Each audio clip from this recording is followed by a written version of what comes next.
આજથી પીએસઆઈ લોકરક્ષકની શારીરિક કસોટી 15 શહેરોમાં પરીક્ષાનું આયોજન કરવામાં આવ્યું છે। 10 લાખથી વધુ ઉમેદવારો આ શારીરિક કસોટી આપશે। 21 જાન્યુઆરીથી 13 માર્ચ સુધી આ પરીક્ષા યોજાશે। 11 ગ્રાઉન્ડમાં પુરુષ અને 4માં મહિલા તેમજ માજી સૈનિક ઉમેદવારોની શારીરિક પરીક્ષા લેવાશે।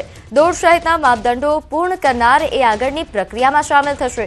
પુરુષ ઉમેદવારોએ 5000 મીટરની દોડ અને 25 મિનિટમાં પૂર્ણ કરવાની રહેશે, તો મહિલા ઉમેદવારોએ 1600 મીટરની દોડ એ 9 મિનિટ 30 સેકન્ડમાં પૂર્ણ કરવાની રહેશે।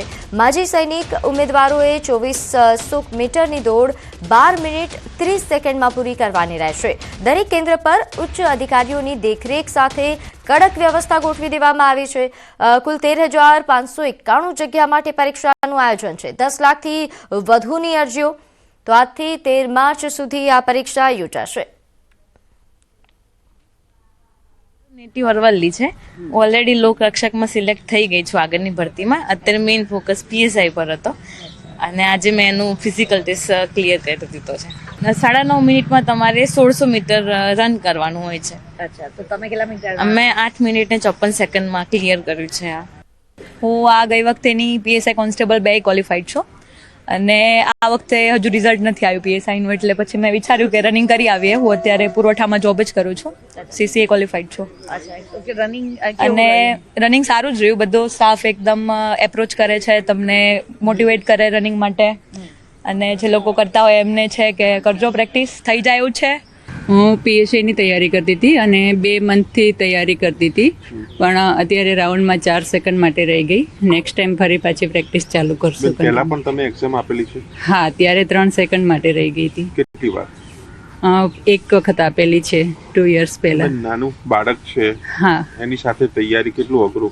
ફેમિલી સપોર્ટ કરે છે, હસબન્ડ સપોર્ટ કરે છે, એટલા માટે થઈ શકે છે।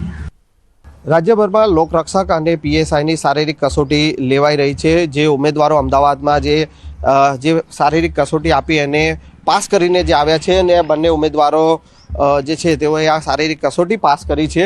તેઓ પાસેથી જાણીશું કે કેવો તેમનો એક્સપિરિયન્સ રહ્યો, ક્યાંથી તેઓ તૈયારી કરે છે। શું નામ છે તમારું? પટેલ મોનિકાબેન। આજે જે તમે એક્ઝામ આપી, શારીરિક કસોટી આપી, કેવી તૈયારી હતી અને કેવી રહી એક્ઝામ? એક્ઝામનો એક્સપિરિયન્સ બહુ સારો રહ્યો અને મેં 8 દિવસ પહેલાં જ તૈયારી ચાલુ કરી હતી। જ્યારે તૈયારી ચાલુ કરી તો ઘરે જ્યારે હું રનિંગ ટાઈમે હું ટાઈમ નોટ કરતી હતી તો મારે 40 સેકન્ડ ઓવર જતા હતા, બટ અહીંયા સ્ટાફનો સપોર્ટ એન્ડ મહેનત જે મારી હતી એના લીધે એ 40 સેકન્ડ મારા કવર થઈ ગયા અને મારો ટાઈમિંગ 9 મિનિટ ને 30 સેકન્ડનો આવ્યો। ઓકે, શું નક્કી કર્યું છે કે જે પોલીસમાં જ કેમ જવું છે, કેમ નક્કી શું કર્યું છે? સપનું હોય છે અને દેશ માટે સેવા કરવી છે, જનતા માટે, તો એટલા માટે। ઓકે, પરિવારનો કેવો સપોર્ટ રહ્યો છે? પરિવારનો ખૂબ પોઝિટિવ સપોર્ટ છે અને સારો સપોર્ટ પરિવાર। તમારા ગ્રાન્ડફાધર છે કે એ પણ પોલીસમાં છે? ના, એ એક્સ આર્મી છે। તો એમને સપોર્ટ કઈ રીતનો તમને મળ્યો? એવા હમણાં 60 વર્ષના છે અને મેં જ્યારે રનિંગ કરતી હતી તો એવા બી નોન સ્ટોપ 60 વર્ષની ઉંમરે બી મારી સાથે રનિંગ એવા બી કરતા હતા। તમારું નામ શું છે? પટેલ કુસુમબેન મુજીભાઈ। ઓકે, ક્યાંના રહેવાસી છો? અરવલ્લી, મોડાસા। કેવી તૈયારી રહી આજે જે કસોટી તમે પાસ કરી છે? પહેલા ટાઈમિંગ મારું 10 મિનિટ થતું હતું, આજે 9 મિનિટ 2 સેકન્ડ થઈ। ઓકે, અગાઉ કોઈ પરીક્ષા કે એક્ઝામ કે આપી છે? હા, આપી હતી। કઈ એક્ઝામ આપી હતી? એ પોલીસની પીએસઆઈની જ આપી હતી, તેમાં પાસ થઈ ગઈ હતી, ગ્રાઉન્ડ પાસ થઈ ગઈ હતી, એક્ઝામમાં થોડા માટે રહી ગઈ હતી। ઓકે, હવે શું આશા છે, આગળ શું કરવાનું છે? એક્ઝામમાં હવે તૈયારી કરીશ। કેમ પોલીસમાં જવું છે, એનું કારણ? પહેલેથી સપનું છે સર, પોલીસમાં જવું, દેશની સેવા કરવી છે। પરિવારમાં કોઈ પોલીસમાં છે એવું કંઈ ખરું? હા, ફેમિલીમાં બહુ બધા છે મારે। એમનો સપોર્ટ કેવો રહે? બહુ સરસ, મારા હસબન્ડનો એમાં બહુ સપોર્ટ છે। તમારા હસબન્ડ પણ પોલીસમાં છે? ના, હસબન્ડ પ્રાઇવેટ જોબ કરે છે, પણ ફેમિલીમાં બહુ બધા છે। મારા માસી પીએસઆઈ છે, આ તે બહુ બધા છે। તો આ છે આ બંને ઉમેદવારો કે જેઓએ જે પરીક્ષા, જે શારીરિક કસોટી જે છે તે પાસ કરી છે, અને બંને ઉમેદવારો જે છે હવે મેન્સની તૈયારીમાં લાગી જશે। કેમેરામેન ખેંગાર રાઠોડ સાથે સંજય ટાંક, ન્યૂઝ 18 ગુજરાતી, અમદાવાદ। હવે વાત મહિનામાં માવઠાના સંકટની।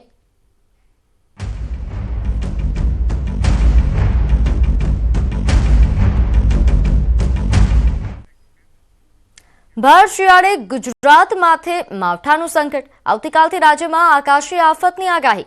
હવામાન નિષ્ણાંત અંબાલાલ પટેલની મોટી આગાહી સામે આવી છે. કાતિલ ઠંડી સાથે કમોસમી વરસાદની આગાહી કરવામાં આવી. એક મજબૂત પશ્ચિમી વિક્ષેપ આવી રહ્યો છે. આવતીકાલથી વિક્ષેપની અસર શરૂ થશે. ગુજરાતમાં 24 અને 25 જાન્યુઆરીએ અસર થઈ શકે. પશ્ચિમ સૌરાષ્ટ્રના ભાગોમાં વાતાવરણ પલટાશે. કચ્છ, બનાસકાંઠામાં પણ હવામાન પલટાય તેવા પ્રકારની શક્યતાઓ છે.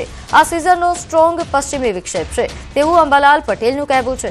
ઉત્તર ભારતમાં હિમવર્ષાની શક્યતાઓ તેમણે વ્યક્ત કરી. એક મજબૂત પશ્ચિમ વિક્ષેપ આવી રહ્યો છે આ સિઝનનો, એટલે ત્યાંની અસર લગભગ 22 તારીખથી પશ્ચિમ ભારત તરફ થવાની શક્યતા રહેતા ધીરે ધીરે ત્યાંની અસર ગુજરાતના ભાગોમાં 24-25 જાન્યુઆરી સુધીમાં આવવાની શક્યતા રહેશે. જેના લીધે એક સાયક્લોનિક સર્ક્યુલેશન ઉત્તર પશ્ચિમ ભાગોમાં બનતા અરબ સાગરનો ભેજ પણ તે અરબ સાગરનો ભેજ મર્જ થશે પશ્ચિમ વિક્ષેપમાં. બંગાળ ઉપસાગરનો પણ કંઈક ભેજ આવવાની શક્યતા રહેશે. એટલે આ અરબ સાગરના ભેજના લીધે ગુજરાતનું હવામાન